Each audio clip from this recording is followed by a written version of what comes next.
Bonjour tout le monde, dans cette vidéo, je vais vous montrer un paquet de petits trucs pour utiliser Excel pour gérer vos données, vos incertitudes, puis vos calculs d'incertitudes en laboratoire. On regarde ça ensemble.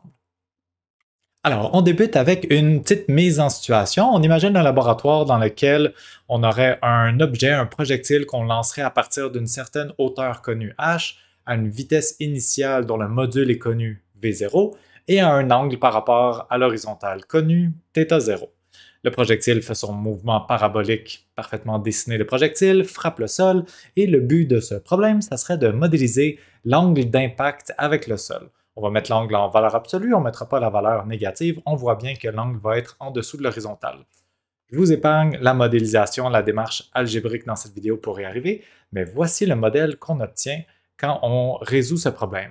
Alors l'angle va être arctane de cette patente-là avec nos trois paramètres h, θ0 et v0 qui se retrouvent dans notre modèle.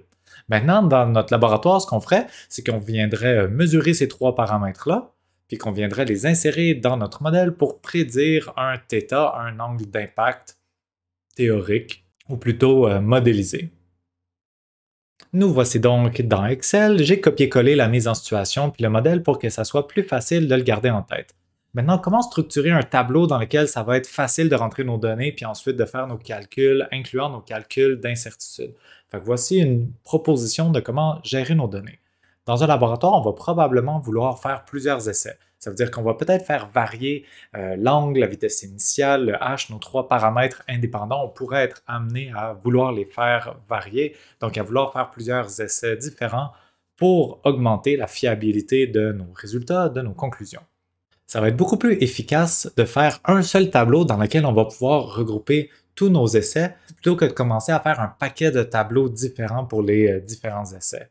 Alors, ce que je vais faire, c'est que je vais commencer par me faire une colonne qui est tout simplement le numéro de l'essai, puis je vais écrire mes numéros d'essai. Et voilà. Ensuite, j'ai trois paramètres indépendants que je veux mesurer dans cette expérience-là. L'angle, le module de la vitesse initiale et la hauteur. Donc, je vais me prendre des colonnes où est-ce que je mesurerai, je mettrai les valeurs de chacune de ces choses-là. Exemple, je commence par mettre h, et je vais avoir besoin de mon incertitude sur h, delta h. Je me fais une autre colonne pour ça. Ici, au lieu d'aller chercher le symbole delta à chaque fois, je vais juste, pour tout de suite, écrire DH. Ce que je vais faire, c'est que je vais me laisser deux colonnes de libre après. Ces colonnes-là vont me permettre d'écrire la valeur minimale et maximale de mon H. Un coup que j'ai trouvé la valeur de H et de son incertitude, le H minimum sera tout simplement H moins son incertitude, et le H max sera H plus son incertitude. Je vais faire la même chose avec mes autres paramètres.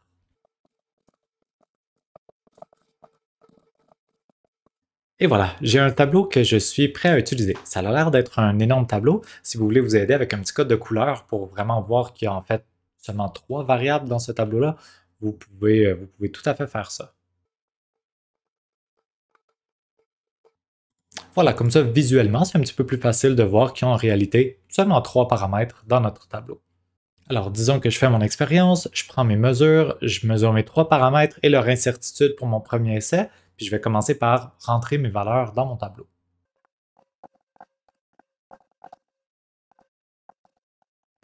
Alors, voici les trois valeurs, les trois données de mon essai 1 avec leurs incertitudes que j'ai déterminées expérimentalement. Maintenant, je vais remplir mes colonnes de minimum et de maximum pour chacune de ces valeurs. C'est très simple, je vais dans la formule. Et voilà, j'ai le minimum qui est la valeur moins son incertitude et le maximum qui est la valeur plus son incertitude. Je peux tout simplement copier, coller ça dans mes autres. Malheureusement, les couleurs ne suivent pas. Je peux demander à Excel de coller les formules pour pas que ça vienne influencer mes couleurs si je veux que ça reste joli. Voilà, première étape de fait. Maintenant, la grande étape, je vais devoir programmer une formule qui va calculer l'angle θ et son incertitude. On voit que la formule est relativement compliquée.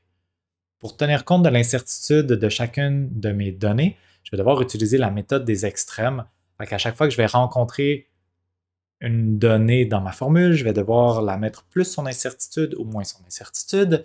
C'est-à-dire que je vais devoir choisir, par exemple, quand je vois le H, si je mets le H minimum ou le H maximum. Pour l'instant, je ne vais pas me préoccuper de ça. Je vais coder ma formule en utilisant seulement H V0 et θ sans me préoccuper des incertitudes. Je vais commencer par m'assurer que ma formule est bien programmée et qu'elle fonctionne. Donc, je vais avoir mon tableau dans lequel je vais noter mes résultats. Je vais avoir mon essai numéro 1, 2, 3, ainsi de suite. Et je veux trouver la valeur de l'angle θ. Je veux trouver son incertitude.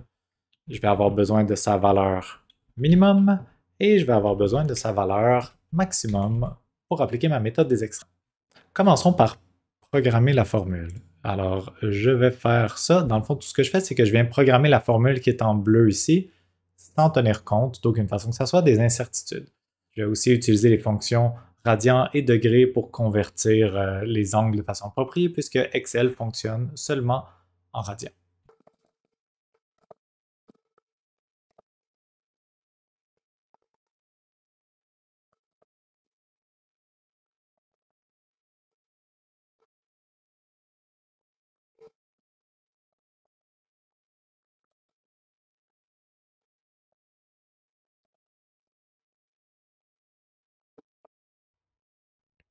Alors voilà, j'ai obtenu, c'est tout le temps un peu tannant de programmer ça dans Excel, mais j'ai obtenu la formule qui permet de calculer l'angle d'impact en degrés en fonction de mes trois données H, V0 et θ.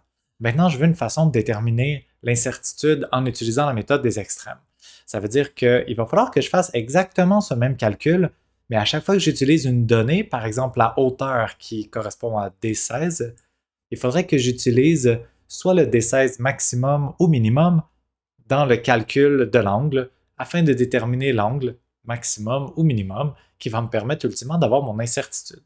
Alors voici comment je vais procéder. Je vais prendre ce résultat, je vais le déplacer ici par exemple pour calculer l'angle maximum. Pour calculer l'angle maximum, je dois faire un choix pour chacune de mes trois données. Je dois choisir si je utilise le H minimum ou maximum, le V0 minimum ou maximum et le θ minimum ou maximum. Je regarde le résultat que ça me donne, 63,616.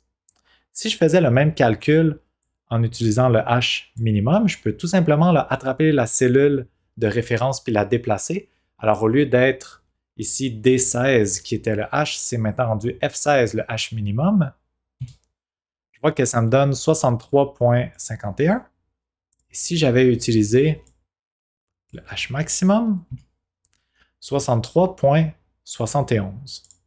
Ce que je conclus, c'est que quand j'utilise un plus gros H, j'obtiens un plus gros θ. J'obtiens effectivement le θ maximum. Alors, dans mon calcul de θ maximum, je vais utiliser le H maximum et pas le minimum parce que je constate qu'un plus gros H me donne un plus gros résultat pour la valeur de θ. J'aurais pu essayer de le deviner avec la forme de la formule, mais on va se le dire, la formule est un petit peu compliquée. C'est pas évident qu'un grand H ici, dans un arctane, dans une racine, va donner un plus grand résultat. J'y vais avec essai-erreur. J'ai essayé le minimum, le maximum. Je trouve que c'est le maximum qui donne l'angle maximum. Maintenant, pour le V0, je vais faire le même processus. Alors, si je veux avoir un grand angle d'impact avec le sol, je vais faire le calcul avec V0 minimum pour essayer. Là, remarquez, j'ai déplacé la cellule bleue, puis il y a une autre cellule qui est cachée en arrière, la cellule verte. C'est parce que le V0 est présent deux fois dans ma formule. V0 carré ici, puis V0 au dénominateur. Quand on va faire la méthode des extrêmes, c'est super important que si une même variable est présente deux fois dans l'équation, on utilise soit les deux fois la variable minimum ou les deux fois la variable maximum dans le calcul. C'est-à-dire que je ne pourrais pas dire « Ah, je vais laisser une minimum puis une maximum pour mon calcul qui est ici, là, ça ne peut pas fonctionner. Il faut que les deux soient au même endroit. » Alors, je vais essayer les deux avec le minimum. Je fais Enter, 63,88.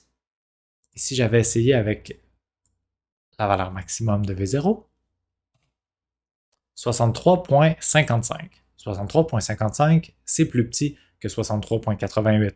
Ça veut dire que pour avoir l'angle d'impact maximum, il ne faut pas que j'utilise le V0 max, je constate que je dois utiliser le V0 minimum.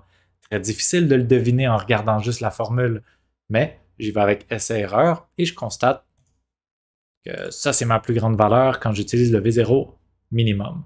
Qu'est-ce qu'il me reste à faire maintenant? Je me poser la même question avec l'angle θ. J'ai aucune idée si je devrais prendre un petit ou un grand θ. Initial, ça c'est l'angle initial, c'est le θ 0 qui est ici, pour que ça me donne un grand ou un petit angle d'impact. Fait que là, moi, je veux mon grand angle d'impact. Je vais essayer avec mon θ minimum, voir qu'est-ce que ça donne. Ça fait un angle d'impact 63,77. OK, 63,77. Encore une fois, je déplace les deux. 64,00. C'est plus gros avec l'angle maximum. Alors, c'est ce que je vais garder dans mon calcul. J'ai constaté que pour avoir l'angle maximum, je dois utiliser le Hmax, le V0 min et l'angle initial max avec la méthode essai-erreur. C'était un petit peu long de faire ça. Ce qui est le fun ensuite, c'est que je peux prendre ce résultat, copier-coller ma formule pour le minimum. Inquiétez-vous pas avec le chiffre, c'est juste qu'il ne fait pas référence aux bonnes cases.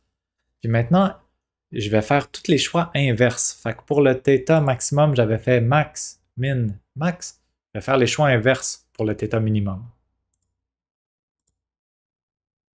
Le min, c'est correct. Ici, j'avais pris le min, je vais prendre le max pour le V0. Ici, j'avais pris l'angle max, alors je vais prendre l'angle min. Et voilà, ça c'est maintenant mon θ minimum. Maintenant que j'ai mon max et mon min, c'est super facile de trouver l'angle moyen et l'incertitude sur cet angle. Alors, je programme la moyenne avec max plus min sur 2, puis la différence, l'incertitude avec max moins min sur 2. Sans oublier ma parenthèse.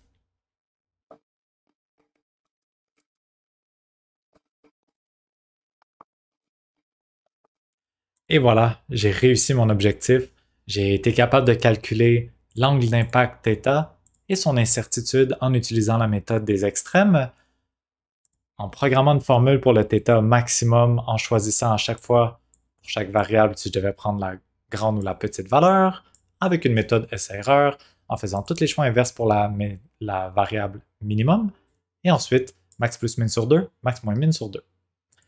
La dernière chose que je veux vous dire, c'est que tout ce travail qui est fait maintenant, là, il est fait pour tous nos essais. Alors si, exemple, je rentre des nouvelles valeurs dans mes nouveaux essais, je vais pouvoir simplement glisser les formules vers le bas et je n'aurai pas à reprogrammer tous les calculs que j'ai faits. Je vous donne un exemple.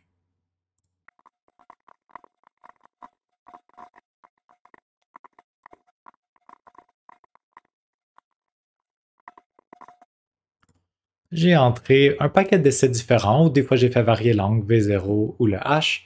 Maintenant pour le Hmin et le Hmax, j'ai juste à faire ceci et mes calculs se font automatiquement.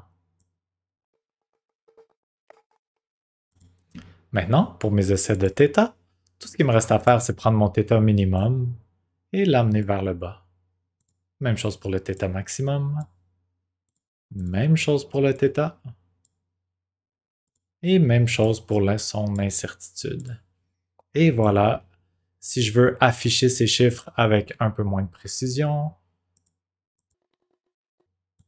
Et voilà, donc ça conclut cette vidéo. Le but c'était de montrer un petit peu une technique, comment on peut faire pour organiser nos tableaux avec des incertitudes pour que ça soit le moins pénible possible, programmer notre formule pour calculer notre résultat, ici l'angle d'impact, et son incertitude en utilisant la méthode des extrêmes.